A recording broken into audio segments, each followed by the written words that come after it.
Yo abusia nanso so eye da foforo na den na ye ba be kasa afa ho. Ye be kasa about the temple of the water god. Na se ye kasa the temple of the water god a ye patch the saying efa baptism ho. Omo se omo nsuo ahodo no efa ho ana se nsuo bia fa obi akom. Efa sa asem we ya ye be ka ho ana. Ana so omo se omo temple ni ye nsuo omo bosom ye nsuo ni ade efa ho ana. Because at the moment you hear temple of the water god no, one say ho na wadwen no ebeko omo ka ho ana omo nka ho. Asama ye be discuss no anu nie. Na mebubu mu na me ne wafa be 3 stages. Na yato yebo ne yakomu ne ahwe ye be di kan ahwe children of the water god. Ye be di kan ahwe no eye den. Who are the children of the water god? Now fe ya ba be is there spirituality in religion? Spirituality ewo osom ahodo onumu ana ya baba be so no so na fe mababe ma a simple definition of spirituality me baba ma because then I want to be spiritual and I'm spirituality na ye spirituality na be ye nsensem bebre ne no me ma a simple definition of spirituality so that say yehu ye hwe a ye nyina ye be calculate ni ye deduce ni ya minus ni ya plus na fe ya ba be hu ni nyina eso ensunsanso ni ya bo ano po. From the editorial we did last week, it looks like a lot of people might be aware that the church has no actual authority over their lives, but yet still they submit themselves to these selfish and baseless claims of power by Christians. You can decide to get angry if you don't want to hear the truth.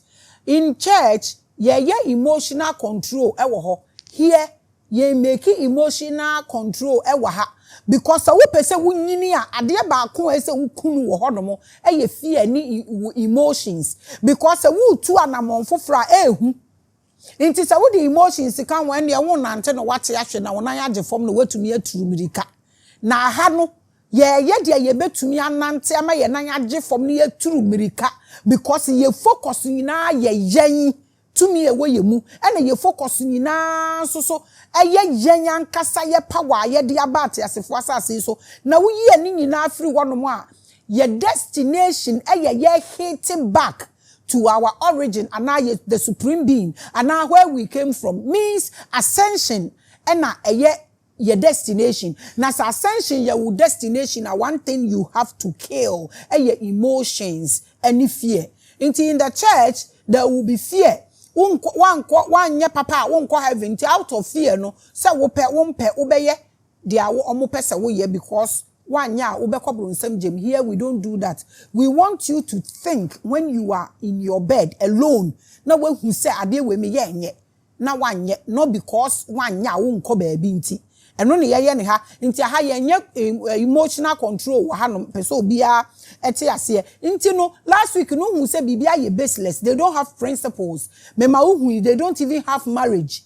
Nanso so and a Christian marriage and oba de onu oku beda na ne fa na kosi ha. They don't actually have principles or authority. Everything they are saying is baseless. Me chire umu last week and then I want us to get into another chapter of these baseless things they claim is power or authority. I don't care how you take it.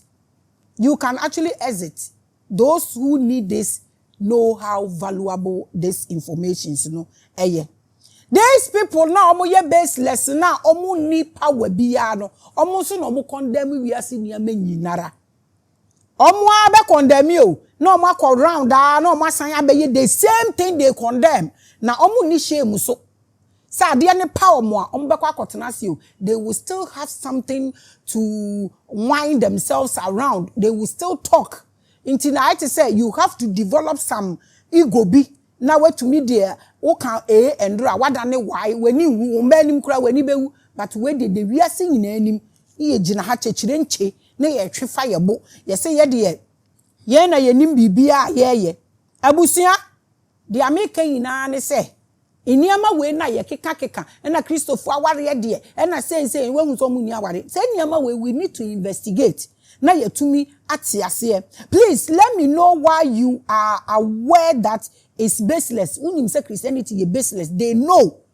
Before na me feel so omunim, but of late in conversations be amene mpanyinfo bi having me who say they know. Yet you will invest your mind, soul and heart into it, knowing it will not end you well. Still ade bi ha madwen ana me pese mi bisa ho asem ensembo Africans any clap yeah clapping for BB. Is it a curse? I just want to know why you clap over everything. I don't understand. Say you meaninless. Sebi facha me say be ye and some fool say and some nyanse still nipa bebo nsemu. Last Monday no na me ra ho papa because na almost say dana omo overthrow Kwame Nkrumah ntim. Some elders brought me some videos and some tapes na me bono na makoma na me conclude say in fact sekasa ene mframa ene ewiase mbra na ye nipa yie eye oman yie dia na nka me kama aye se Ghana entimi ye yie da metie nsem ni bi or say when something is useless we dispose it. So Kwame Nkrumah has become useless, so therefore we have disposed him and people were clapping. Na yenya ye nuanum ni bi as obio ohokwo ka se ono na o instigate cool no omudi tu no woso no ye nuanum ni bi se omo mpese obi abeba abeje title se omo no mutu Kwame Nkrumah na eyo omo na omo ye ade no na me say what ebiniye ade ni ye baseless enso ye beso mu den na omo nam kwan so kono omo ni ye ma omo feel say be omo amobra. I say social media have to warn you. And ye bibi a obehu social media bia na obedi so. Bebre ni hwe enudwa. And what I surprises me is the confidence no mutene mu ni twantro no. Polished. I don't know where they get the energy. Waka asemawie na wakoda dem anadwo na wo feel ye de na ma ye obi ehu na no mpa ekono. I don't know if some people don't have that kind of energy. Inti makachiro social media na wo ho no hwe ne te se de awo hwe akan drama wo hwe movie se nyansa sem bi wo mu ma wo afafa kobo obra emfa ho nto obi aso ensembo na ya amobɔ no na mintumi nti ase munim sa ade yi waya emboa hwinim onipa da se ne timu na omo anya leaders ni emesi omo ho up no matter what na omo di omo achi na omo bɔ omo nsema ma is your problem. That's not what we are discussing, but the point I'm trying to make is that don't try to get at me because I know what I'm doing. Maybe you don't know what you are doing. I can the help it. Obi say wo share Maame we anyway na unim say be affect you. Share me video could be affected. This is what they are planting in your heads. This is your problem. Please let me know why you are aware that it's baseless. Yet you will invest your mind, soul, and heart into it, knowing it will not end you well. I know millions of people omo invest your musika no e wa asori ni mu. Asam to omo no na asori ni ho. Asori ni leaders ni they don't like pressure. Why me na ye bo empire nya prayer warriors. When we say bishop, they be our prayer warriors no ho e bo empire da. When we say bishop no they be asori start your ho da. They be a mu ye nkrutu dwuma ni wi na omo abegina. Don't get angry, it's the truth I'm saying. Opa afa ompa aja enye by force mpo so obehwe. Ade we na wo ye no nim say end well. Even your dead body mpo doesn't have any benefit. Ewo ho asofo nketo na beba bebo mpa ya ma. Ade se de wo sika na ogboro na nkasa ebeba bebo nti wo funu mpo. Any benefit bia wo sa ade we mu. And omo aboa Africans no mo breaking a lot of laws. And a cosmic nankasa is fighting against us, and now we have become jokers. To me, the only explanation is that you are doing spiritual gambling.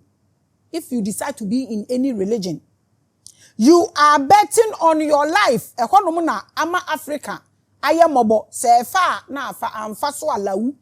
So Africa is gambling with everything, including the souls in it. Because you are practicing any principles wo ho. Inti eno ane say ye chasing the wind ye to chacha. Game na adults bebre no game ni ye start boy ya che. Eno ni egu so a ye bo. Ye nji ntum se bibia ye principle from wawo e di kosi wuwo to grave bibia ya hyehyɛ ye nhyehyɛ ye na wo ho nti se wunni nhyehyɛ wo bibi ho a wo beye mobo ene ya ka kire say free abusua we na fa ho be join we yi abusua kontonchi yi mafiri mu na fe de me wa ha na me yese na me wa ha ufunu nu wu ye no ho am na be fa akosi yewu me bisao Abusia, today we are looking at family and spirituality. Eno ye one. Are these claims by the church true? Say free wabusia mu na fa ho bebo Kristo abusia no. Say ancestors omo ye abosomsomfo until you have to add what bothers me pa ne say. Until say your ancestors no omo ye abosomsomfo no mo ye mbronsamfo until say ye free abusia ni ye sesa ye din. Ne ye be join ni Kristo abusia ne ye ko heaven na. Yesu moja tumi ade nyina ye ade ne yemfa Yesu moja nko ye ancestors no so ne yenko dware omuso ne yemfa omuso because Jesus wu ye no Bible say okon asamando na okọ preachire omo okọ lucy nkrofo wo ho nti yentumi fa Yesu nko ye ancestors no wo na yenko lucy omo enye possible na ye de na me nana ne susum na be hia me na me bompa ye gu ne so na me cast spell me bo ni tuo na me gwa bo hu tuo minua wabo wututuo nti etokora ni bia de betena se ti wo begina kwa ma wani so atwa wo na watwa ahye ewu prematurely wo de wano akumu wo ho because abusia on the more serious note Jesus in abusia omo tracia de call the fourth generation o na be hu David mu nyina wo ho David obra papa ben pa no boy oni abayifo demons no de omo si dan employ or twenya twen eboni be na David anya bi won say ya ka Jesus generation ye David afiri mu da na wo so wo abaye Kristo ni nti wo nananum nyina ya abosomsomfo nti we free sa abusua nim ebi kura sesan omudin wa asore ebi kura ye from wo fi omo nko because omo ya abayifo na egu o se bo a ono nko anam lion na ono nko anam no na bo bi a highness etumi chenewe ebi na ato no enunti na wonam na waye mobo church ni claims or dem out is it true is the church your family church asore na ewabusua be honest asore no eye wabusua ombetumi de wa ma aware asore na di identity na dem out abusua mi bisao asore no amawo origin edie na asore no edi amawo is the church your family how is this possible mi bisao eye question me ma abufu me ma wakwaba at the bad time with Maame Grace Jumedie so I am Maame Grace the greatest I me mo akwaba nenda no ye ba be discuss temple of the water god makatro 3 stages a mene o ebefem me mo akwaba biom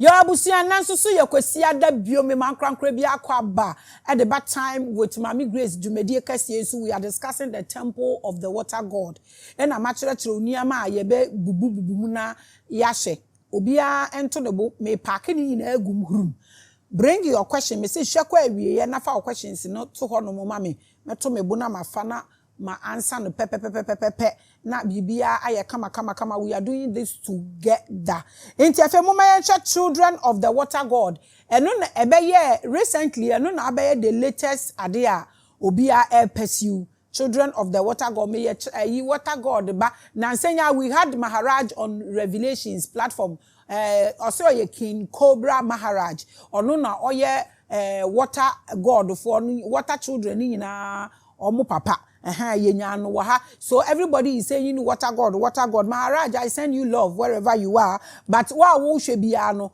wo betumi ahwe we so na wo the opinion no na wo the aba so let's look at children of the water god.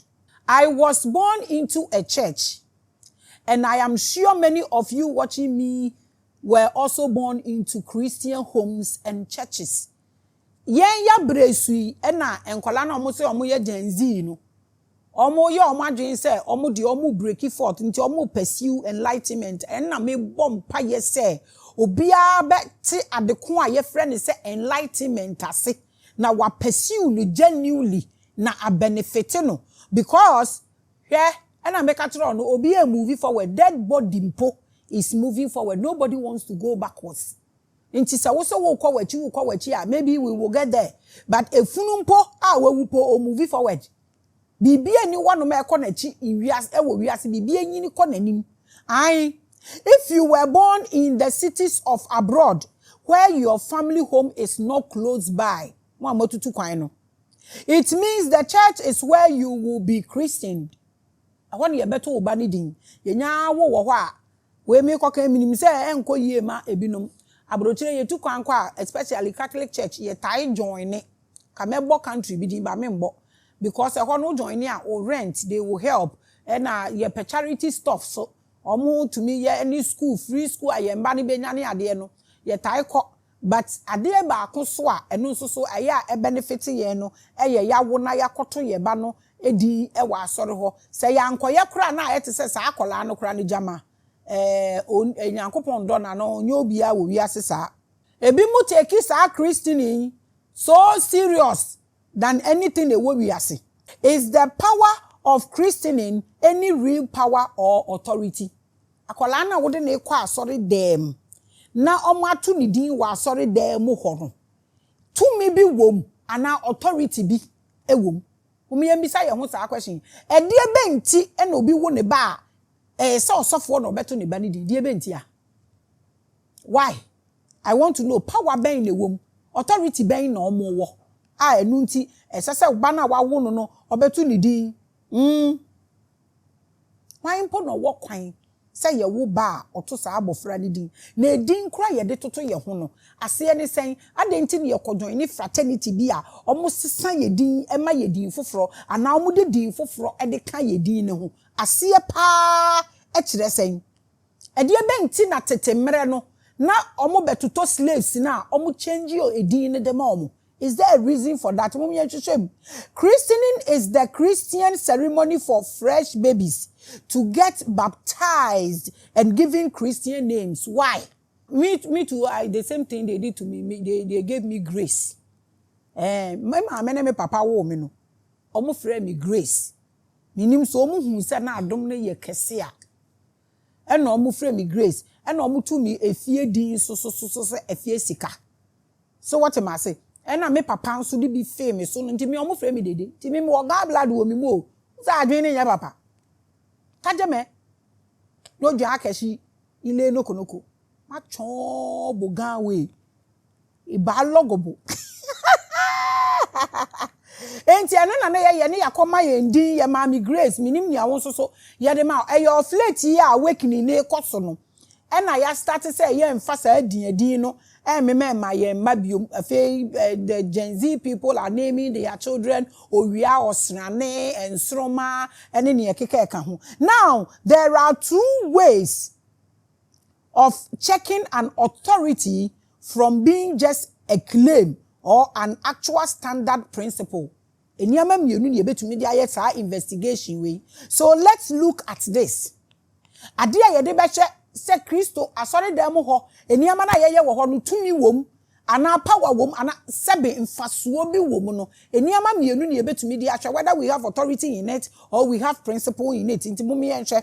Why do you take your child to the church to be baptized and given a Christian name? Any reason for this? Please write it in the comment section. What is the basis of that? Ni nyina so pa eyeden. Where you just a question, don't get angry at the beg wa. My blood pressure soon cost. The answer is John the Baptist in the Bible.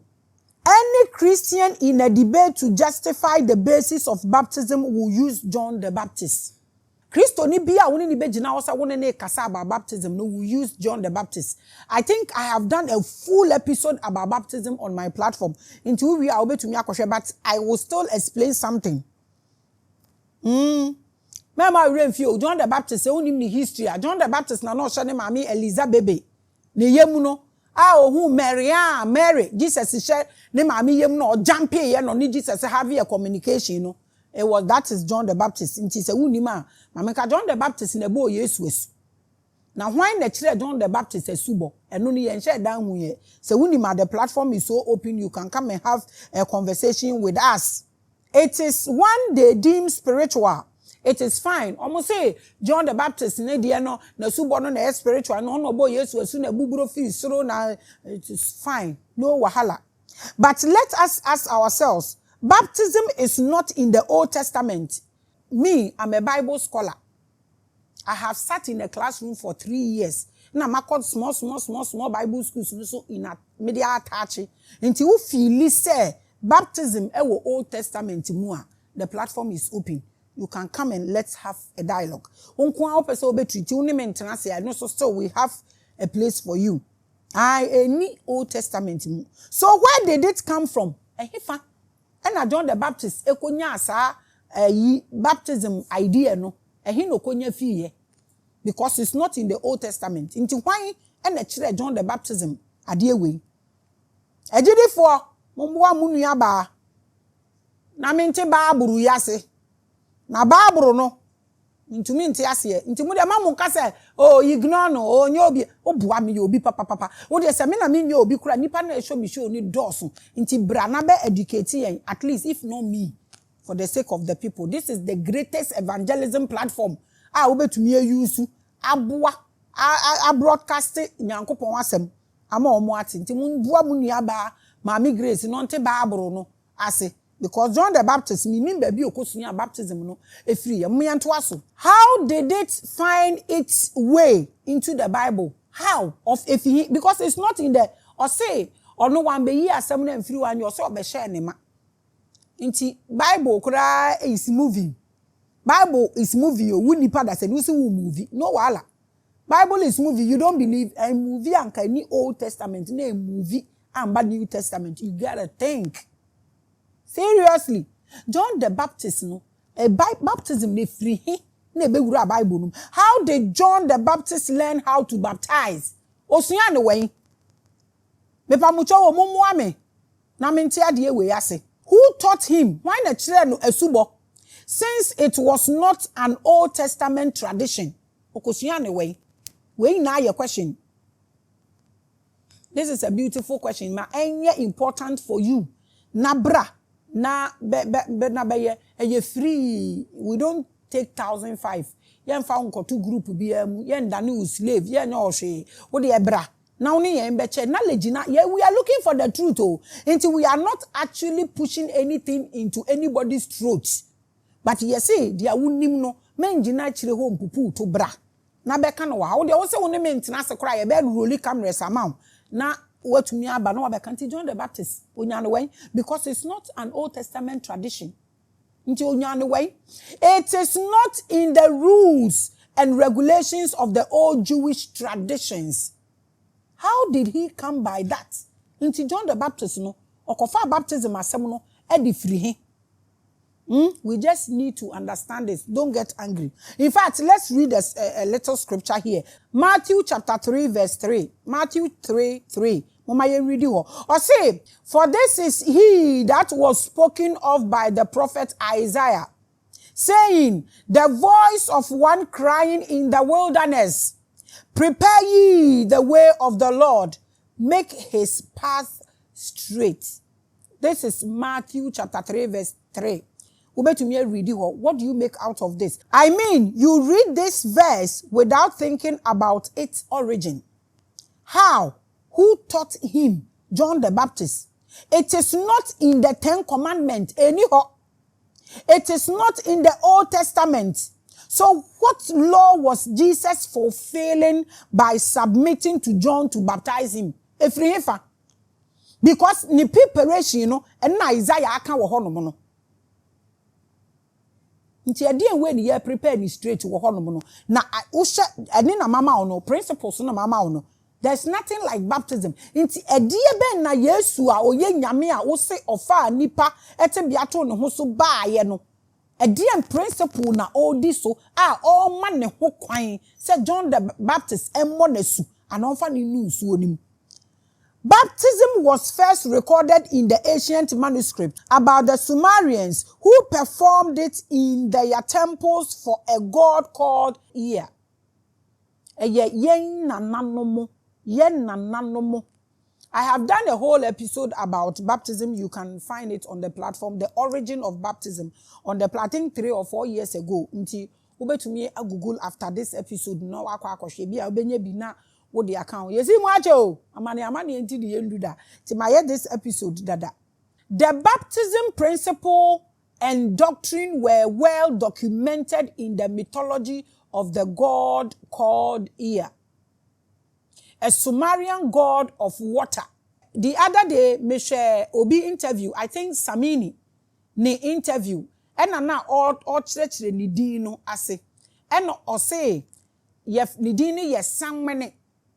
So what would the gati kasabia no ube who said my body correct because mumi anime. Sang mene means rain god.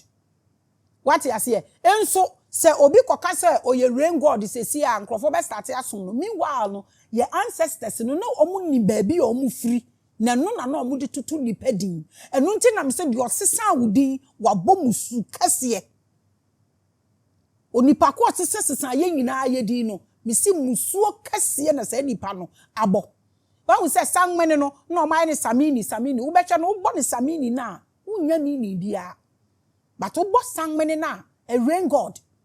Such a beautiful name. Now we dina wase ye nananom no mo ye primitive. Minti wase at all.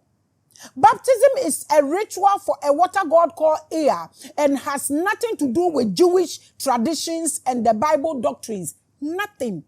Into some baptism na mo ye no kra mo principles ni ye den. Nobody should get angry. Me draw more attention. So I have come to realize that I'm drawing your attention, so we do this together. Ekuro won se we mia obi anakoma enya di nkro ntumi mia ekuro to we mia nine beti nti me pe na me wo ensu ehye na me nsa ho so tumi ko nsu ochim na me di mia ekuro ntu kam a na ekuro no wu a na wahu sama ye waduro ai. The god Ea is translated into Latin as Johannes, and the same name when translated into English is John. So John the Baptist was about. You see? Yanya ye diemu ne yete. No ma di dani diya. Ye won krofo bi wo hɔ a ɔyɛ ade ne te sɛ ɔyɛ wo papa. Onye wo papa o. Wa keji wo. Ɛna ɔma waduane di so wo break free because wo break free a wawie.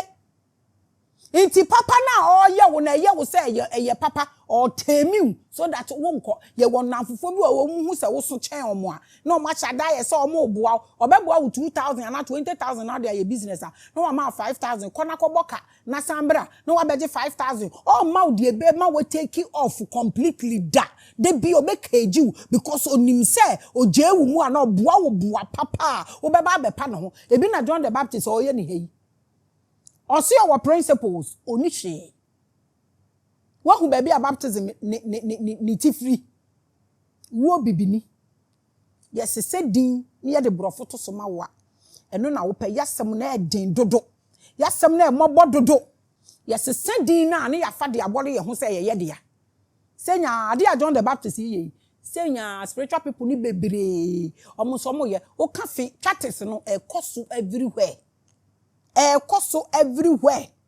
A dear ben potting na John the Baptist claim waha. So the basis for the baptism ritual is from an ancient Sumerian god Ea, and that is why the Bible has no basis for that exercise.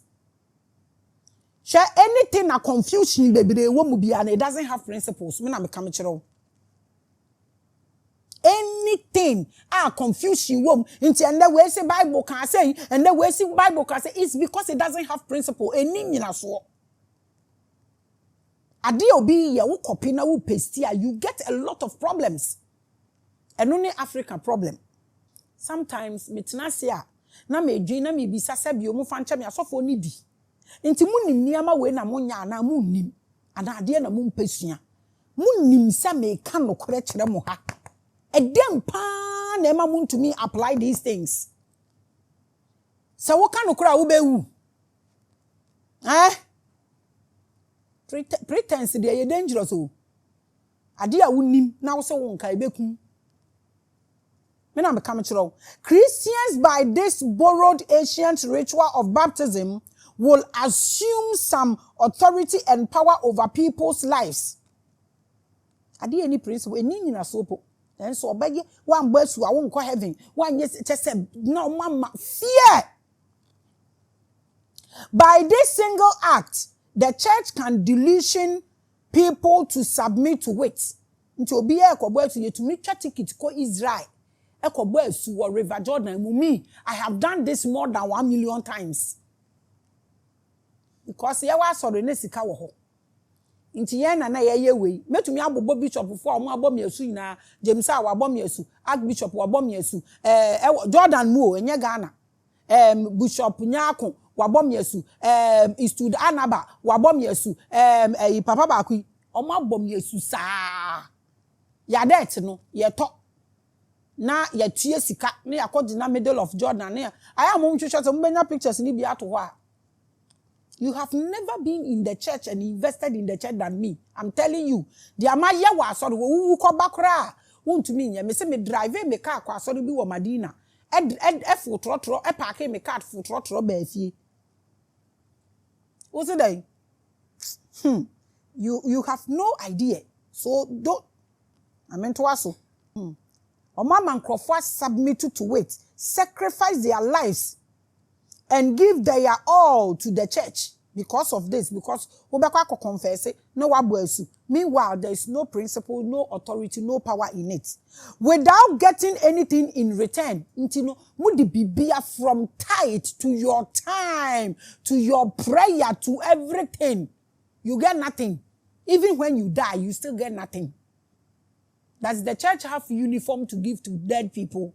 At least say because of what in fact, se wo kwa sorry na wuwu a hwan na to wadaka hwan na to watade e hye wo ma ene to watade e to wadaka e hye wo se busuafo amba sorry ni ntumi mpo nsie wu na wo de wo ho kankan na agwawu na apro no wo de akọ.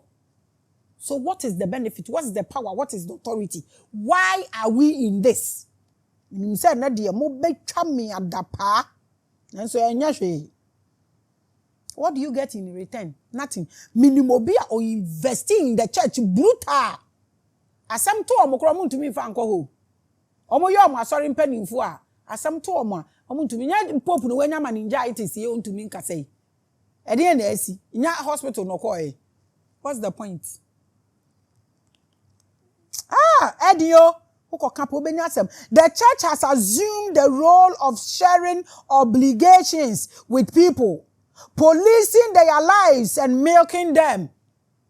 When to your title, one kwa sorry obey say me Maame say me wu on baka kosie me wo forest no na ha me Maame na me say jai na ma ehonwi wo ho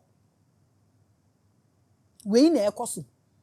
We tend to milk people unua e wo ho onye sika mpo nton wade ni ejina soro omu frɛ 5,000 opese onko no mu hu ni so onu nie onu no sow seed chain ebie sow seed papa ebie sow seed on fa mani nua ne da o show off wa soro ho onu no ye bibia and ebi mu so take advantage osomosom asem na omu milk amanfo okọ kan na wani asem na omu aye milk omu no mpo no ya milk obi ama no fo ano aye kuro.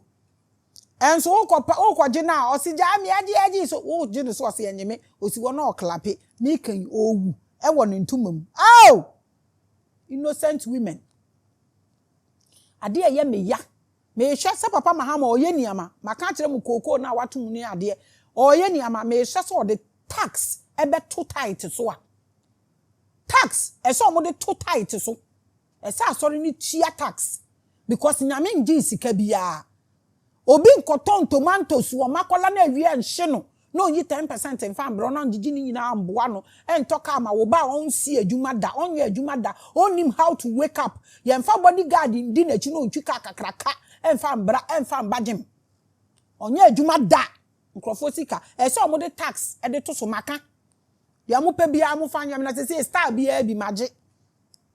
I don't mind anymore. I don't care. I know women who have bought lands and built churches, bought cars for pastors, and put church leaders on payroll because they feel obliged as a duty. because ne sofo ordinate salary so otoka amomo wato asase amomo ko bisa ne se ni fie obi aho ato no ho ana me nka se momo nye papa o na nka obi o waka miensa na obi oni bi kura no ka ye beton ka baako ne ye de atoto niama ama no bebi mu akwa te se oba na opa ye oil ni gu yesi Yesu na ase na odi ni tiri people baako ne se ka ye betumi aton ne ade ahwe ehiafo nya sa asem ni bi ne ye ka ne ha ka ye wo disciples o ti se mpank ye befa ne saa ebia investing in the church minimum bi me personally minimum bi a osofo ne so onton ne fie no no family so seed na nyankopon nya na ade bi me pesa meka because I talk to a lot of people na nipa no or to me ho na beto no wanya obi o beto apparently so osofo na no twa ne ho santo woman ne fie no minimum bi a ono so ono wo sika na odi ne fie ba akoma osofo so ontenam se sie ni kunu awu ehia no o se papa me fie osofo ne so de we donate awie nti asa at what authority at what principles ini ye sa nyama we nyina obetumi aye we ode osimo bo mpai wo madwumam afa otua na eduru ba bi na ne ho akire ne no ntua biom osimo raise prayer na mo fa na adwuma ne bra down me na me bo mpai ma na adwuma ne kosoro osi ontua biom a mo raise prayer na mo fa na adwuma ne bra down like wow at what power at which authority ana mo di yese mo man kofo ho kire mo o ma jo mabusua nyina gu akire obi ni kun neti ni sofo limisi kasemu chen ni kun at which authority and at which power me na me di me fie ma na me wosika na se si e hia me wo ye sofo fa me fie ma me back aka wo de wasase ma o me mba bobo aden si so na me nya asore emire so na wutu ni so onko a obekun kura so aka ho we nyina at which power and at which authority if this is not a scavenger because scavenger matchra was spiritual wa bayifo ne type na omudidi form no omo yes aniama we. The church has taken the role of shadow family and has disconnected people from their families. But joining Christ abusunya no utumi ko join abusunya. Abusunya ya de cosmic ni na cheche ya wuni patum na wo hwene ne wo dental formula ene waso looking like o maame o nana ana o papa maame. Asori be na wo ko ya ye wo wa wo say Jesus. How? We call the church family no a shadow family, any basis, any principles. Metaphysically, biologically, any nyina so ye baseless. And the yama wapu wabusiano, and a waba bedi echiri. Africans' biggest problem. Our family enye papa. Our color is not good. Our continent is poor. Everything about Africans is poor. So now we are praying for God. Prayer. Has prayer given you a common visa? Ibisao. What is the basis? What is the authority? What is the principle? What is the power? With all these authorities these churches claim over your life, pushing you to neglect your family. In times of emergencies and medical authority, no church or pastor has the right over your life, but your family. Ukona uko hospital na wo ye kada. But you bisa osofo din. Ana you bisa o maame din to your nurse of kings. Wo do osofo na ye o nurse of kings ana. Eyo mu bisa o awusua no epilepsy wo mu. Wa ati so mo bisa o say wa asore na epilepsy wo mu da. What is this? Enti ye din ye bibia koguso. Member can't let me say into enya na mean to be for one day nka bibia born no wabon. Ti kotenase. Let us talk. They get you. And don't think that I am disproving anybody's book. I'm giving you facts. I want you to think. And if you don't want to think, exit. Let us think and come up with something better that will gain authority and power so we are able to help our generation. Also until we are saying minim ni ameka achiro. Ombema wapu wabusunya wunnuanom se sie mpo na awakening ni ekoso kakra na ate se nsakraye kakra eba. No church or pastor has the right over your life but your family ti are saving your dead body. Je we no mo ye ebi mu asofo ni bi betimi aya aka cho se me nko hospital nyame besa wo yare ye critical ye gi ebi mu gu prayer camps critical, they are nowhere to be found. When you call them, they won't pick. Minimum crofo mabua software yum when they were in condition, they didn't pick their calls. So what's the point? So what poor na we ya abayifo na wo ka no omo na ufunu no omo de bekwa komo omo so omo ansie wa obeda kwa pro abon wani begu ase ufunu kura ni begu ase so wobusua ambemu a the church vanished when an authority is demanded over your life. Do you agree to this? And now unjintum because hospital ebe fere wobusuafo church na hu ni mfaso wo ho wu a wobusuafo church na hu ni mfaso wo ho ye je waware a wobusuafo church na hu ni mfaso wo ho ti I don't know why awukọ borrow sika ekoye sa party ni mo omo diwie na asem ba wo hwehwe omo anhu omo cause asem sise kim omo se mo frɛ na busuafo what say yen frɛ na church members da what be da no matter how delusional you are in this whole game of dogmatic manipulation by Christianity, I want to tell you that baptism or no baptism, there are types of authority over your life. And then maybe my watch authority say what will life of soon na no watch baby I will be who sorry no. And the church is not part.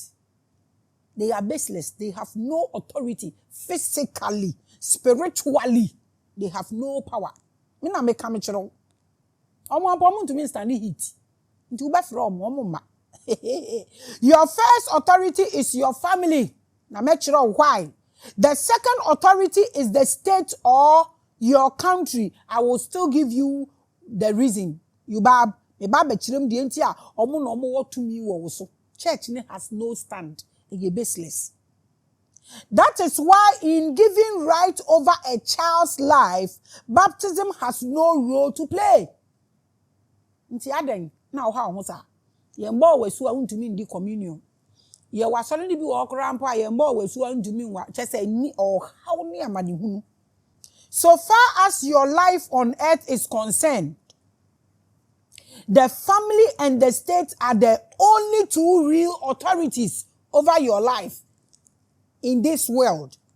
Maybe when a baby is born, it is only the family that can join the state to register that child with a birth certificate. The church is not part. Birth certificate, keke. Church no kren come. I feel what you say. When we say church, no, a bet me I register obi. I was sorry ho. I said like how? When we said the power be any, and then ye higher who say. Na ye bro ye ho and the way Bible say or na Bible say and afa na Bible say there is no peace. We cannot focus on real stuff but baseless things and no and ye dey ahodi ina kon. I am a fine old lady and your sister full of knowledge like me. I have become a demon for some people. Ebi mu esese omotete and some ahwe me episode because of that baseless thing they are practicing. Asama mi ken sebe se wo gina hwehwemu hwe wanim na wo hu ho de a asama mi ken se nti wo tie na wo dwen ho a asama mi ken ti nyansa anim age se ya hyew se ka se nyansa anim ya close wa dwen no e na wo be kasa asama mi ken ya nya de se wo dwen ho na fa Bible say and na Bible say and na Holy Spirit say and na dia wo bisa ne set explain lawu. Nobody asks of your pastor when registering a child. Anameboa. Maybe obi wu a no obi wu a omo ye certificate no. Akọ home ye bisa o pastor dinda. Omo ntumi mpo an infuse laws bi amfa omo ho an hihye niam bi mu mpo keke. Na omo so amanfa so. Eno ane so omo milky amanfo kọ kan. Adanu no obi bisa me se na hwan kra na eteti wu na me so mi obi ntumi ntete mi asem eso na me de ma no kan. A whole strongest organization cry to me be some questions. Then you're a single person. If I decide to come after you, run. They ask for the father and mother and the family name. Pim, Asa, no church, nothing.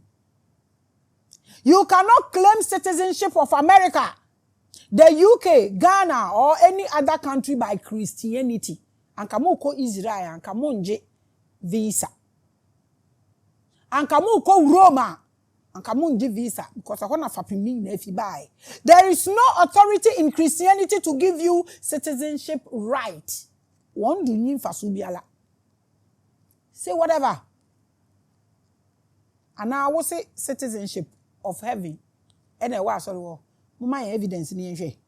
But your family and ancestry give you citizenship of your ancestors automatically. The reason your nose, mouth, eyes, your bum, your legs, your fingers look like your family people.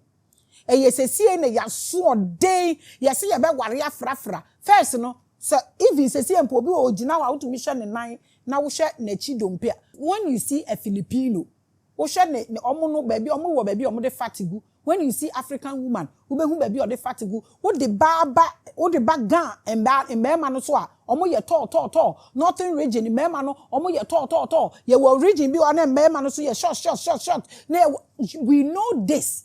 Ye wo you tribe ni bi wo kwa omo yi omo ho a emema ni nyina wo furumapu na nkasa nneama we nti ne yese ye nware mfra so that obi agina ho a obi abehu ne ho we hu hwe we anu so we ye tribe we hu hwe we anu we ye tribe we hu hwe tribe bi ehu Jesus ne tribe asore ne tribe ewu mamu ba bi ayeko ya say ye hu say poto ade ye baseless amfaso onim abese entire system of Africans.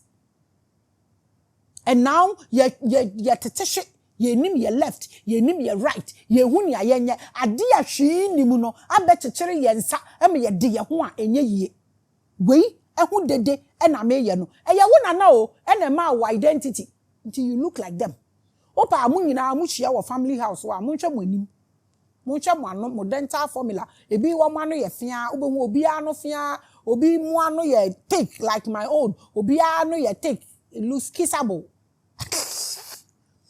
Oh, your time with Maame Grace, oh, with the goddess. Aye, Mama G. I am the greatest.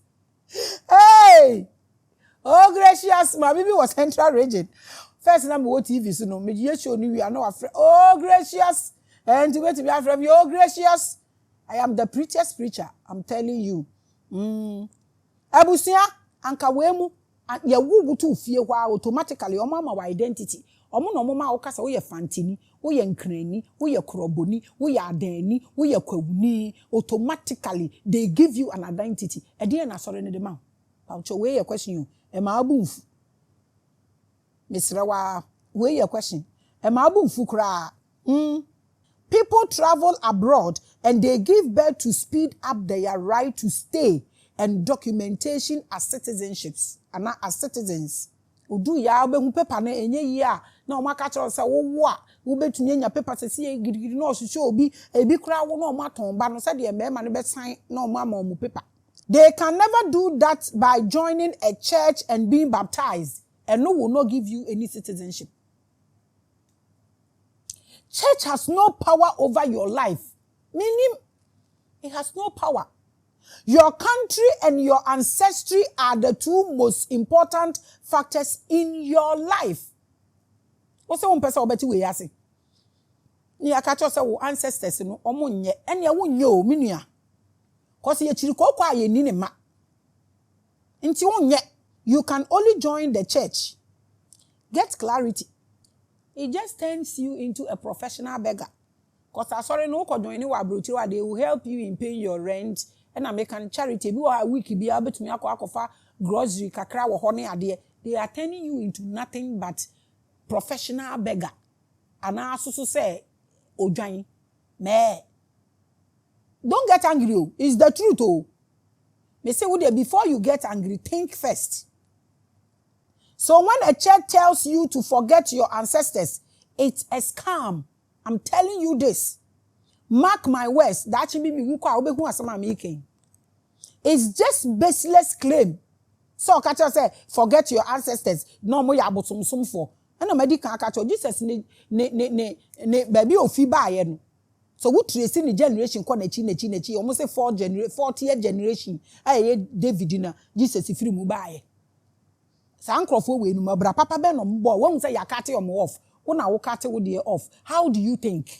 Ntumi nti ase me ma obu mfukura me no twetwe nkombo na masama platform wo betumi abeye. Jesus cannot give you life because you cannot go to the British embassy and say you are a Christian so they should give you a visa. No, it's baseless. But if your family are British, that is automatic. So Maame no papa is British, you can walk to British embassy and say that no so ancestry. Even crowd kwa brochira omo wo papers omo your ancestry papers wo ho no ma omo your betumi anya wo certificate bibia, they will just give you a visa then shim. Now woko. So what is the point? What is the power? What is the authority? What is the essence of church? Baseless. Common visa. Enti ni ma. Church for no ntumi ntwimoja ma wo ade wunia omo check blood group no. You don't think about all this. But if your family are British, that is automatic. If the state of Britain owns you, you have the citizenship automatically. The church owns you. Me Christo ni, me Christo. What do you get? Valentine. I don't know what they drink. Now clapping it, I have to find out if it's a curse. So where do you belong as a Christian? What do you get? Be honest. Be sincere.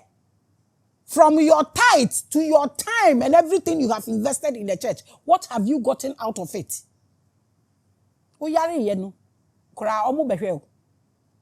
Ebi jaya sorry because omo wo ye kra omo amesra omo. Ebi jaya sorry because of nhwehwanim. Omo ye we ma we omo anye we ama we. Yet asori wo ye aka. There is nothing there. We are chasing the wind. It is confusing us. The reason we remain poor because my kwan me ye nwene.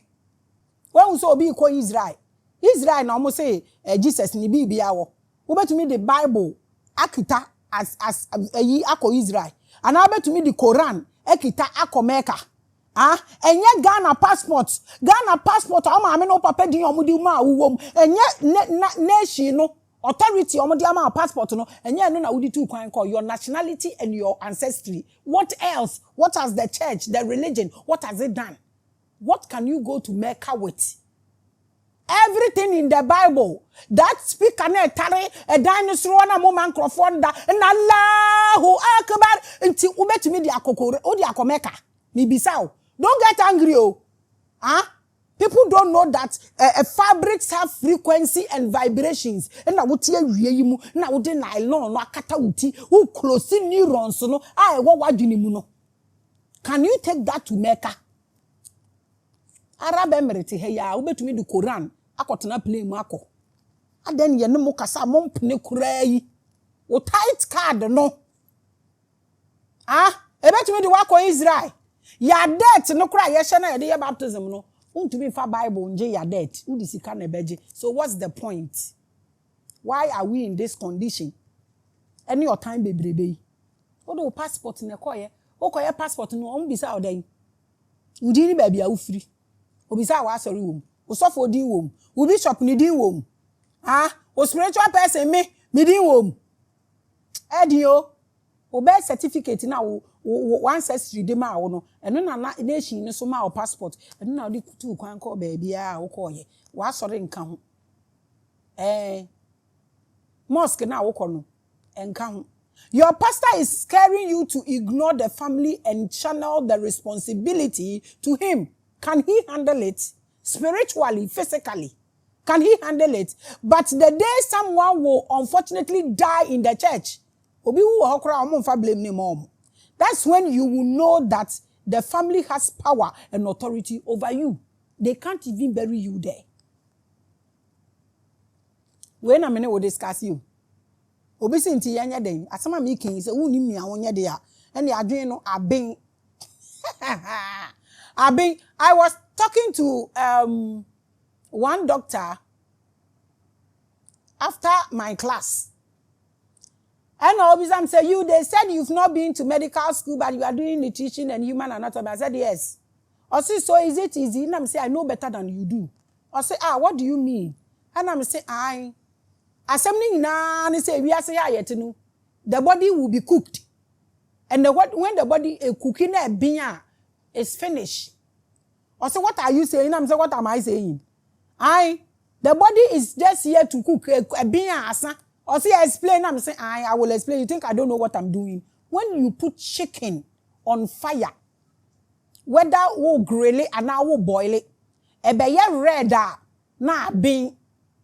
Aben no ebin ana asesa kala saa na nipa te wo di baby to wo na wo hwe ne cartilage a eye white emben ye nti na owo yi as you are growing your cartilage start to become red obi a wenya sister ekobi a ne cartilage na ye red that is when onya arthritis ni sisi ni kotodwe ne ha eye ne ya honam na ben ebin a wo bewu ohwe manim di no frɛ professor ba kon say this girl na mi ja omho omo abrofo we wudi omo gina 1 minute na ne omo have conversation na omo tap information nti o say ya ne say me call say grace me call da eye ya o eye ya say ye mpese ye beba fom na ye tumi ato ye bo ne ya te ye nya ye ho ase ne tumi aye ye country ye eno ne bra ye bre bebrebe ada obi bewu ato obi so wo ho no so omo beje responsibility nipa na emi hu when someone dies the church cannot even announce it on to me nkan say wo ka sa so me ebe ye hu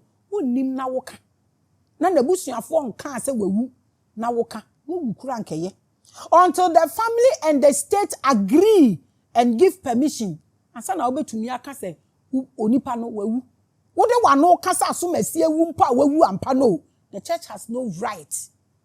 Emba na omo wa sorry na omo asem ye me ya because omo na tie me ka se emba na omo asem ye me ya me nyo nwanwa o me ka to se me enche me wie school na I will give you apo me ka kire doctor ba ko se emba ekofoma the whole world will go down abrofo we nim ti na omo amamba special right e wo ho ayenya bibifo no ye kwa na ye abuse no oba bia tie ni ye another secret emoja na ego ye bre anim no emma de no wo anim ha moja na eflow wo ye tirim na wo ye anim ha no emma de ne doso it simply means women are leaders omo betimi a multitask emema ntumi nye niam bebre emma ye nti se oba ne estrogen ekofom a na wampa adwuma anya na wa break down wanya dementia na meka but eye mi nwanwa se emma ni mom and then you're ready to learn. Omo no ye use omo more e wa asori ho. Asori bia wo beko bia e ma doso e chen be ma wo so wahu asori bia e ma doso chen ma kam ye ntie.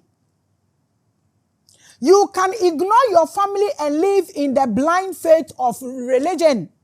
Thinking the church has authority over your life is baseless.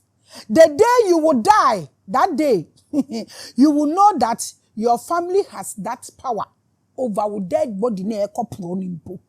And however you treat them will be done to your corpse. Into dear, if you are a man, si wo fear ni na won kran because omo ya bayifo. Mabusia fear no injury ngu. And ma wo mane ne wabusiafo omo nya nyonkofa. Ai because omo ya bayifo omo beku nipa. Na ne awode ye omo no. Ne awo ye na kura anase no. Tu no na wo ya wa asore ho no. Ada wo bewu na ye befa wo funu akono. Wa asorefo no behu afie a uja wa kura anase. Na wo funu kura wo saman nya ba bi ntina wa kura anase. Enti wo de fa bibia egu asore ho. Ye show off no wo ho. Donate all the money. Osofo ne fro no osoma wa fatu ho. Wo na wo se nsuo mo osofo ne nom. Na da wo bewu no. Se da no. E na wo behu se heaven no kura wo nya kwan no wako. Nti na ho ada wo maame bewu no afa na wo di mirika gidigidi wo kwa ko sifie no wa penti ho. Wo sifie na penti ho wie na enche wo bewu no ye de wakotu. Wo maame fie na chia wansi amana ntenem wo ne nkro asorefo ye yo asorefo ye yo mo ka cho so maame ye baifo nti a wansi dan sa asorefo ya na wo maame ewu a wo mpese wo mbekwa akohu so fie na tutu enti wo di mirika chechecheche aboro wa within 1 week a maame wu ye no wo de na che frosa ma awade no wo de na che fridge mu kosi so obesi dan na wie ansa na wo de asorefo na de wachi akosie maame no me se wo koba ya wo bewu mu ye de wako me na me ka kire omo nkyere mu nyansa ato mo fa nche me ebinom mo fa nche me pa gidi ne maame awu no wasi dan na wie sesi a ne ye ware nko no mo pe nkrofo by force no mo gina ware anu me se won ware we. No pastor has any power, no authority. The church itself has no principle, no power, no authority, not even over anybody's dead body. So what's the point? Anti many pankasa. are there for you. Now let's look at this. Is there spirituality in religion? Because okay can yamaki ken na the next thing omo be kan say eyesunsum samuntia. Na ne yamaki kan nyina ehun hia. Ehun hia nka Yesu wuye nka omo nkosie no. Yesu wuye no. Some amana anya hwe say na moka no. Nti Joseph Arimatheus amboa na nko proye ka wanya daka kora ndem. Onu mpa na musi owu a 3 days obesore no. Ye nja ni funu anto bola so. Ye kosie nu. Na Jesus Christ wan ekosie nya na busuafo ne maame nka ho. Na ye kacho say ja na busuafo ne nye na omo ya abayifu na omo ye ese na omo ye ese ono maame nka acho of maame fie una osi ni niama ye ni bibia o sorry I see sorry dem o mpa adwuma anya because asofo say wo bod drums ye de wo be kwa abrochire tina ho. Is there spirituality in religion? Let's look at it. All religions, including traditional religions, are not spiritual. If I say this, what do I mean? Meaning say you are making mugu full time. Now make us media also all time ya. Ubenya 1 million people come and no harding.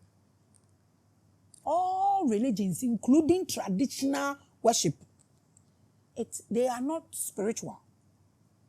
What do I mean? I will explain. Wait, answer. Wait. Theory answer how they are called.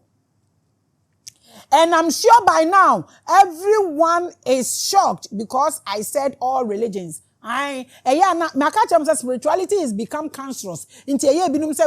Christianity now call Islam. There's nothing spirituality in all of them, including traditional worship. And who wants to go back? Who wants to do that? Ye free duawa na ye free horse ye di tu kwan ye free ahaban na ye de sra ye free baha na ye de sakro ya ba ye nima beduru ba bia ya bedui wo say ye nko back. If you don't want to go back physically, do you think 2000 years ago ade ana omo ye no nko omo wo ho anko they wouldn't love this one nko omo be person omo be go back? No sensible person would say this. All religions, I said, yes, including traditional worship and my favorite two, Buddhism and Islam, they have no power.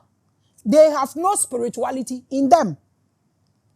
I like these two because at least Islam normal principles. So they have their marriage. They have their marriage. And yeah, they have a bit of principles in it.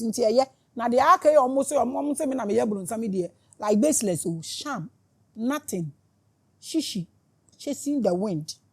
And I like Buddhism for also because they have knowledge in what they do. Whatever they are doing, they are learning their principles and the knowledge in it. And yet they do and so there's nothing spiritual in it. Get angry. Religion is practiced. Taught, 2, studied, 3, and protected. Spirituality is not like that. Religion has laws. Now, I want to ask a question. Men getting angry, I've told you. Watch it to the end. Now, for a question, it's now. The platform is open. I explain. Imagine what technology is being achieved now. She said, we are seeing with technology. Technology pay. Imagine what artificial intelligence and smartphones are doing now. The drones and smart cars. Look at the drones.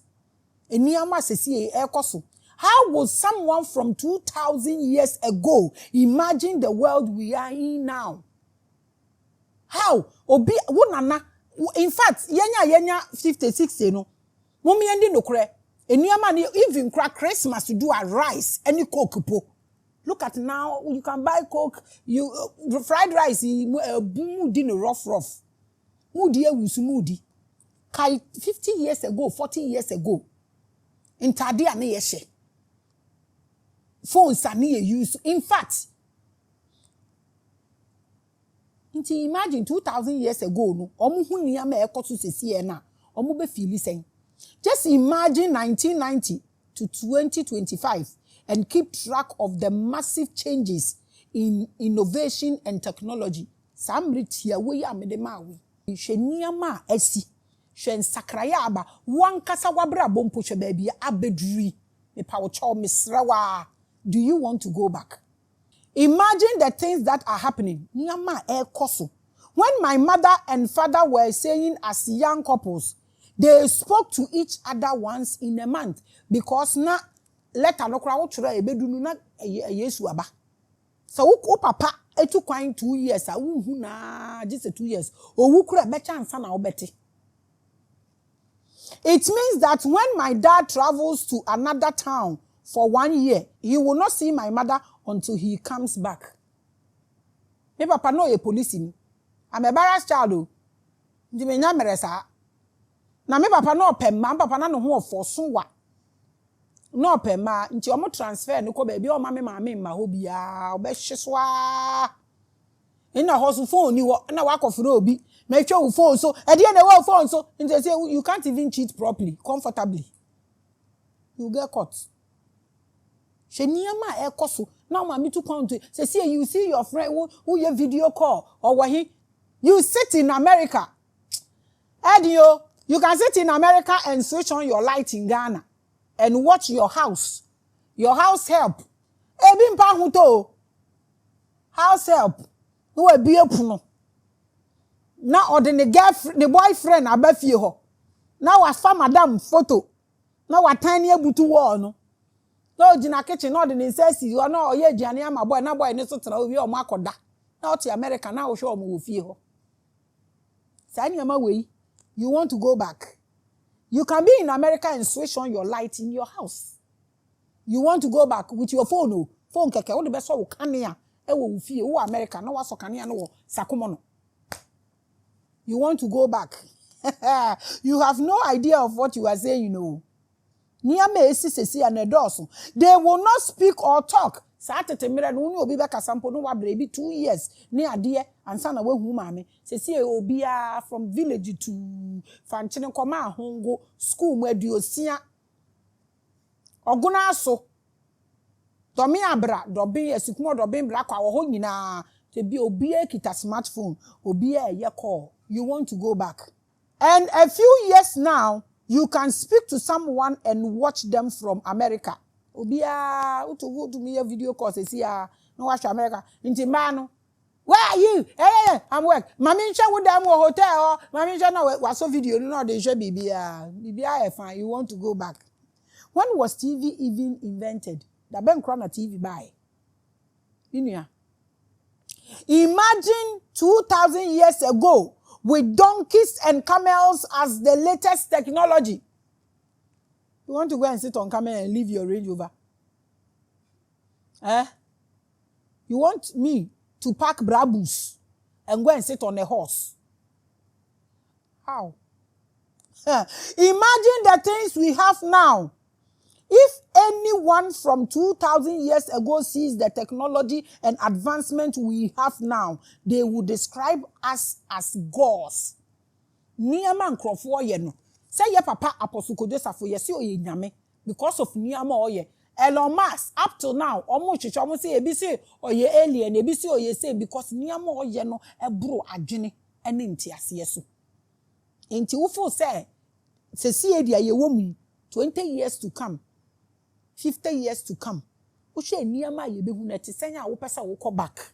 So ye ko back a ye ma no so be ko he obi ayebi na ye gina so ne ye beko ye nim no efunu apropo enyi ko akire wo so wo de ewu pese wo ko enyi ko nanim wo so wo pese obi bisa no say den na efunu enko nanim anka ntumi ndane dust ko nanim. Everything is moving on in life e ye wo na also be static. Your problem if they compare the buildings in New York and the speed trains in China to their camels 2000 years ago, they will say we are in the heaven that the Bible spoke about.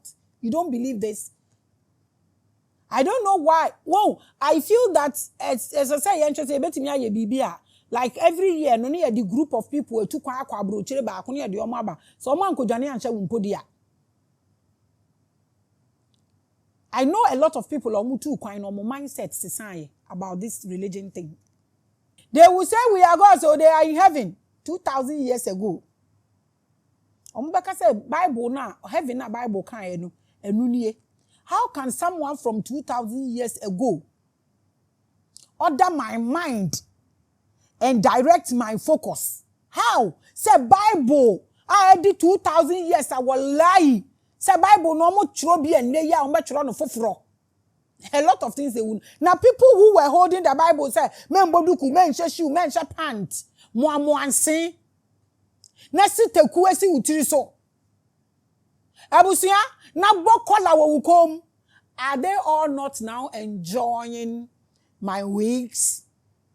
Are they not? Hey! Kasongo bana wewo. Sesi ya baba. Omu se yempe regi yempe sei. Ne ya hye sesi ye ne ye hye colors. Ne kura ne sen. Me nua amum ye nsusu ne nto wada. Enuru wada ye wo se enuru hoda. Everything is moving. But you can't catch it. My body has even seen more than what that person's soul and spirit can imagine. The person, David, in the Bible. Moses and Abraham. Eniyama sesi impono mehuno. Omuso na ti omunumpo aba po a ehu niyama ye nyina ye de ye ni huni sesi. Nti adan na wo ka tem se book a yatro ni 2,000 years ago. I should hold on to that book. I should not move. It doesn't make sense to me. No kwa semwa meka ye nti ma dane wotamfo na asema meka yi nyanza ni nim ameka nchiro. All the gods of ancient have no idea what smartphones are. Omunim mobile phones. Omunimo Pepsodent. Omunim. Omudi diawa ne twi omose.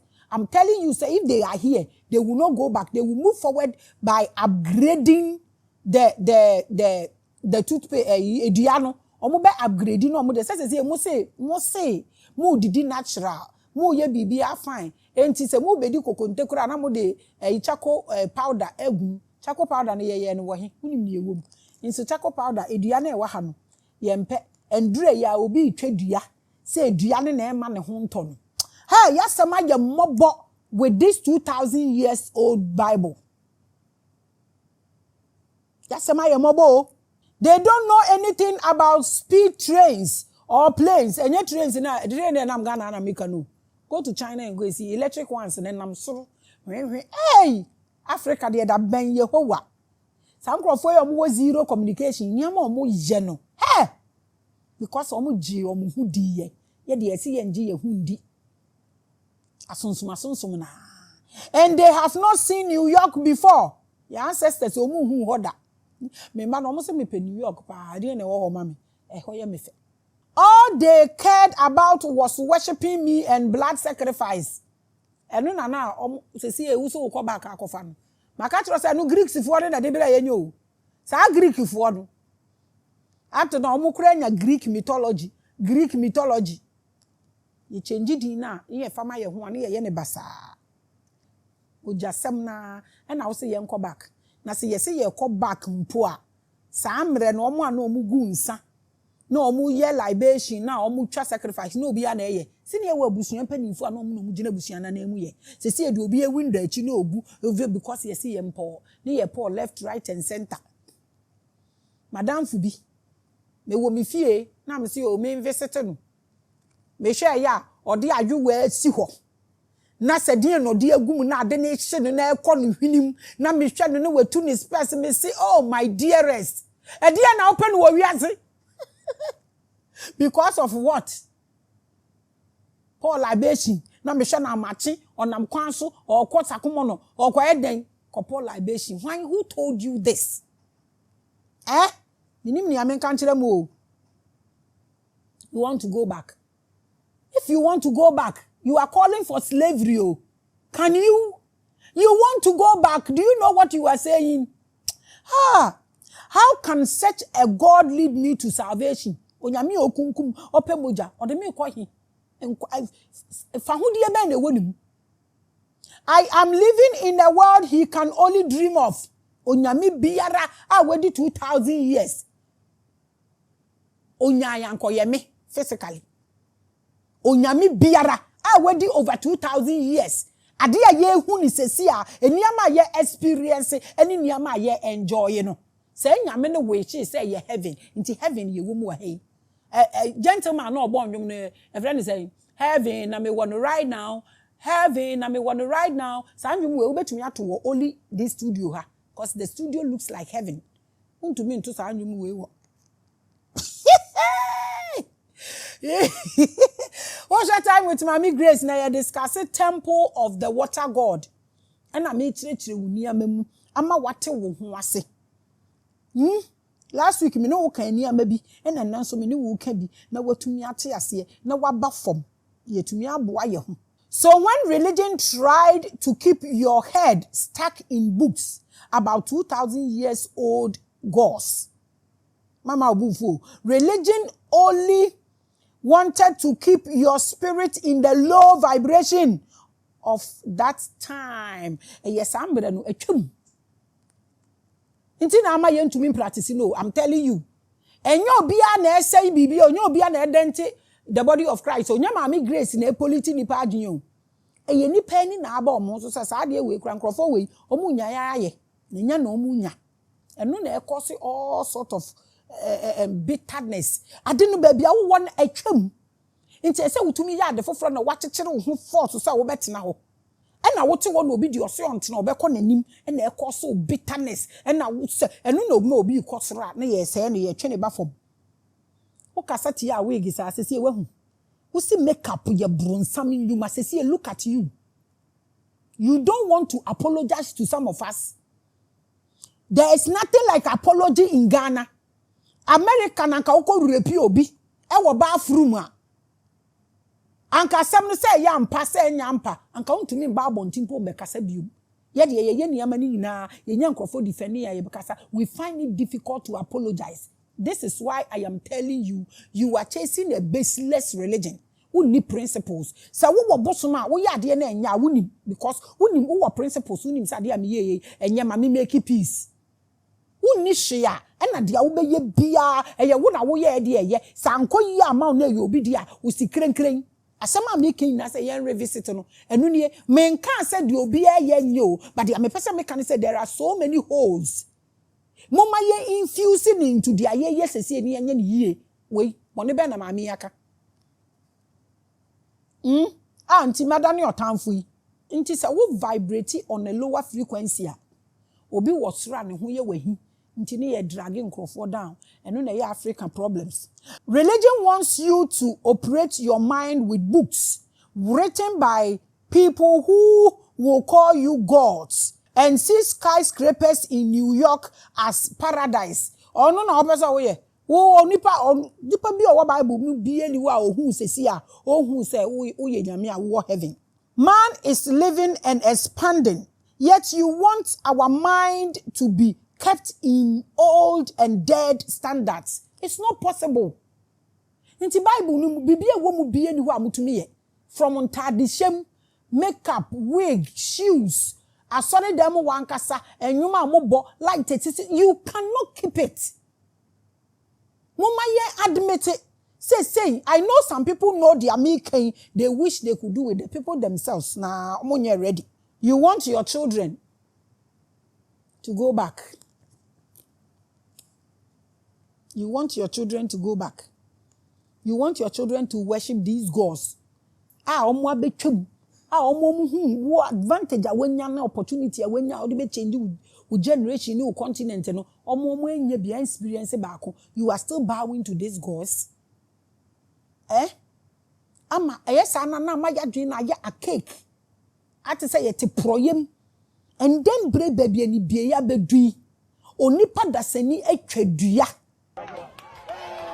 Edua esi kwa no medua all dua ye si wansa ye wo wo si edua ne na ye mu problem nti sanka ohia na muti mu kra mpo a say edua ne na ye o mu problem nti o mu twa enem this era na so ohia mpo na wuti ma edua ne nsi wa ebo mframa fa wo wo betumi ahome arrest na wadwen adwen foforo ahwe de a wo beye wo condition ne ho eba ne sen na nature eye wo problem.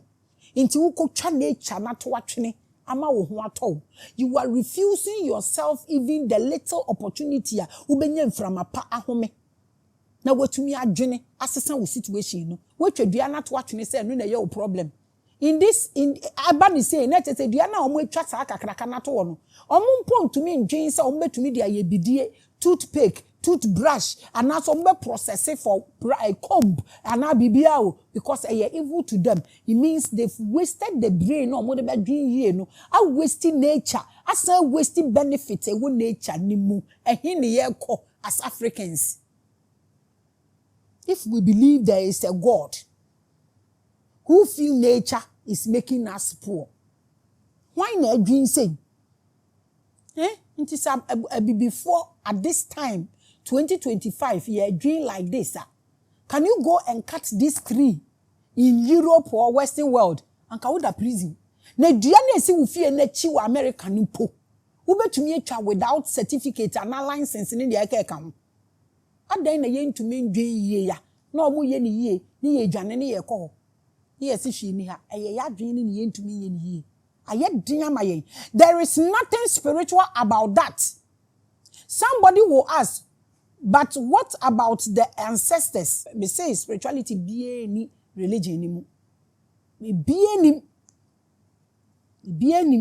So we be say na your ancestors this way because no na ye say ya bo ha ye hu hwe nti ye nane ko nti no na be latest eyi. Somebody will ask, but what about our ancestors? Are they not also over 2,000 years old? Pamcho. Are they not also past? My answer is whether your ancestors or someone's ancestors do not be imprisoned by their laws of religion. Men bow to anything. And do not worship your ancestors. You don't have to worship them. Give them reverence. Where due? Who do you boo the mom? Because your ancestors are you. You. Because I am the pride of our ancestors. Na ma can't so. Say they know, say Mommy Grace is saying what we want. We are adding up to them. Sabio sabe na wo maame eye hiani nti wa otena akiosumu wunyi ye no wa besi dan oba no so ba wa besi mansion nti wo ba no wo oba tan bia ye si ne dan si ne yam nti you are your ancestor, you are your mother, you are your father, you are your grandmother. They are your genetics. Simple. At the end of the way, I beg your problem. You don't worship them. So if they manage to carry your DNA to this day, so you can see what you are seeing and be you, acknowledging that they exist and their spirit is around, is okay. They are me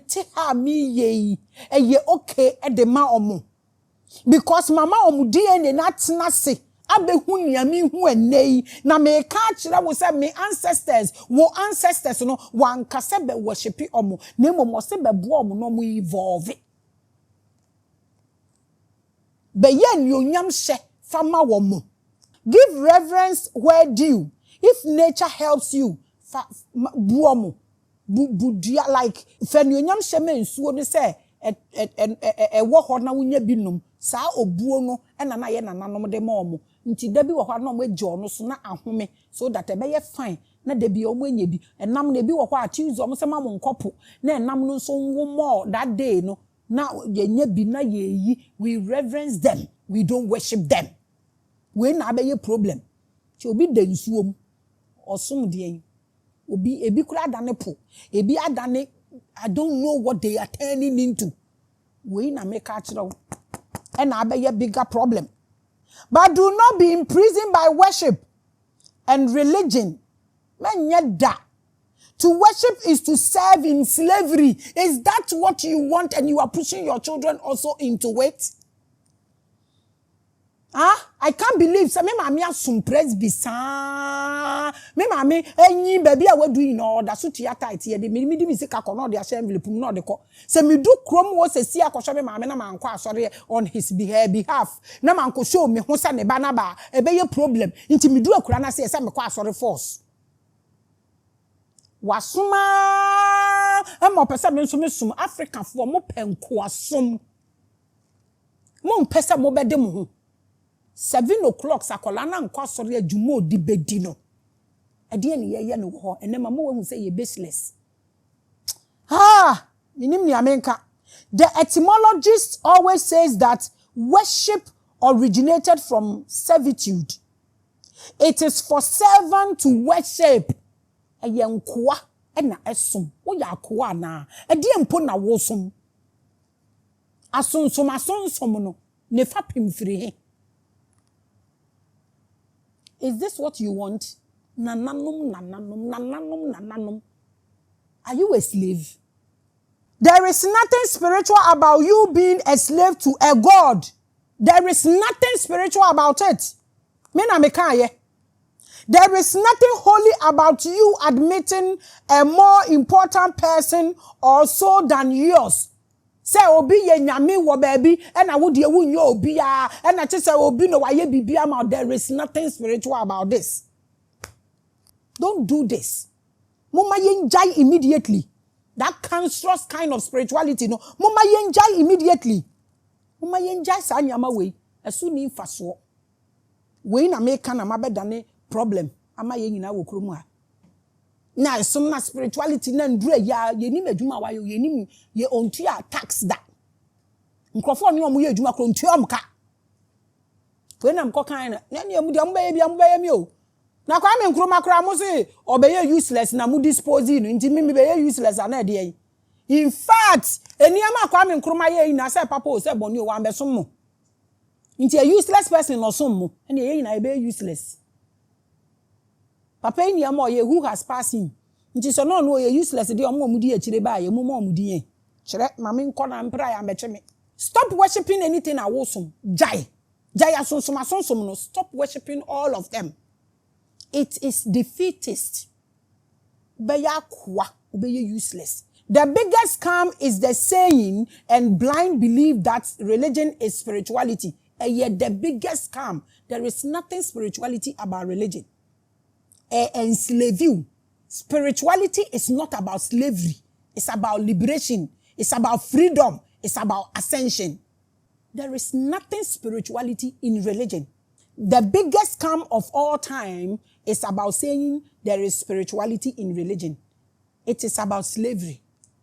Anything eyakwa na sum ni wura. The same thing to sumbia eyenkwa sum. Religion is actually the opposite of spirituality. Make your research. Religion is what keeps you away from spirituality because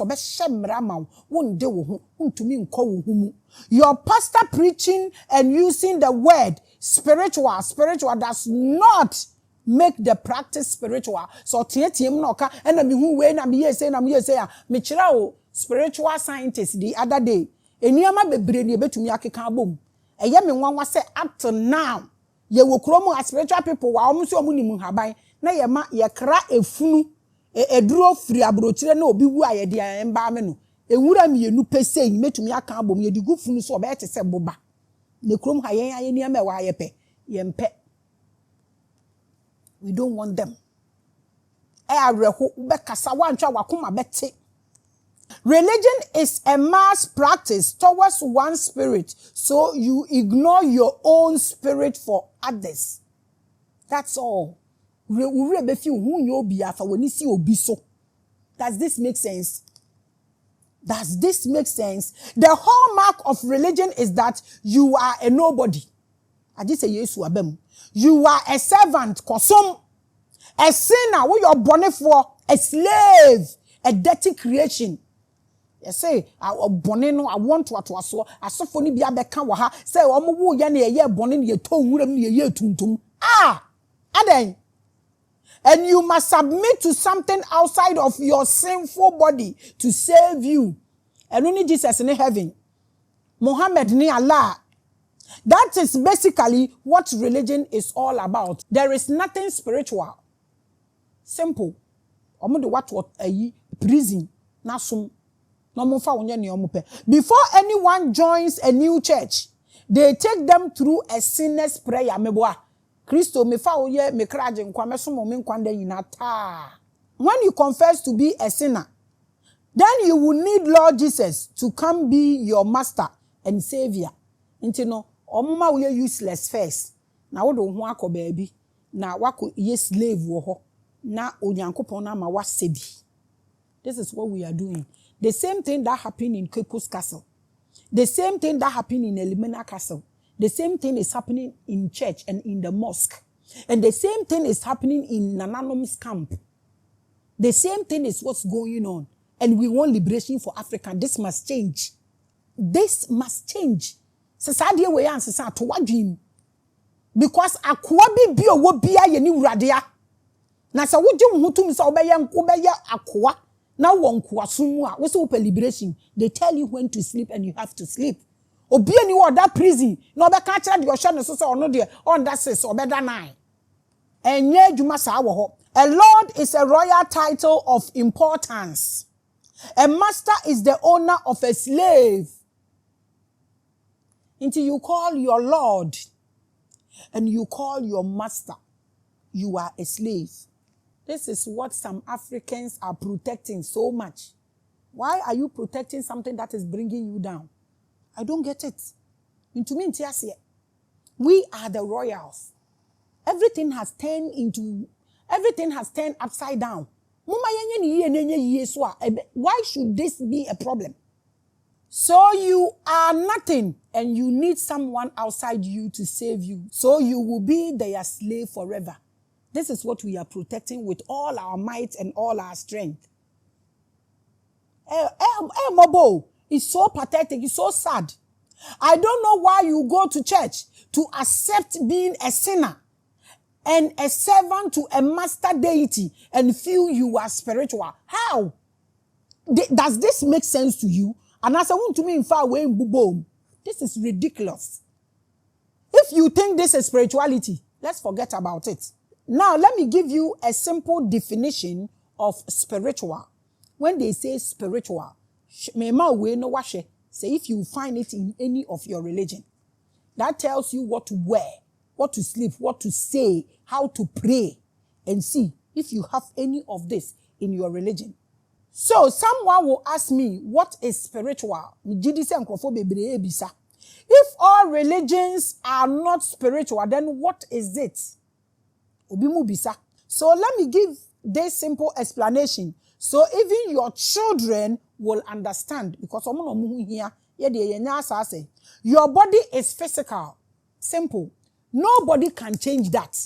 Your body is physical.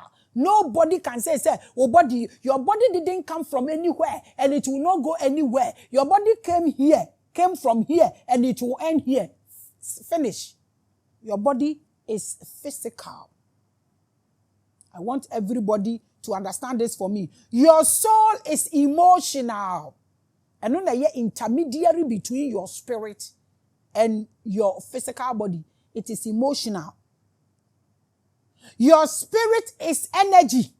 If you see all these three things, say, yeah, come about it. Let me know. Now, you eat, play, walk, and do things physically with your body. That is what you do in the church. This is in the church. So it's there. But the rest, if it's there, let me know. You also have feelings, memories, emotions, and ego in your soul. That is not in the church because they take your soul from you. Automatically, when you donate your soul, your dismantle will be, because it is the soul that connects the spirit to the body. So when you donate, automatically you have lost your spirit. So there is nothing spirituality in religion. Get this straight. This is not anything I'm going to pamper anybody over. Say, no. So that's why you donate your soul. So no emotions, no memories, no ego, no feelings.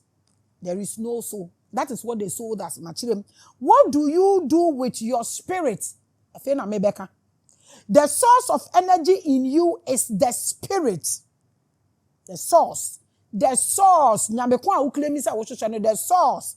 Because the source energy is frequency. A light, a vibrations. And vibrations. And no ye bibia. Or say, or can say, let there be light, and there was light. That is frequency, and vibrations. And that is what your spirit is. Simple. It has magnetic force. My spiral wheel, no, on my platform, so you can equally go and watch that one as well.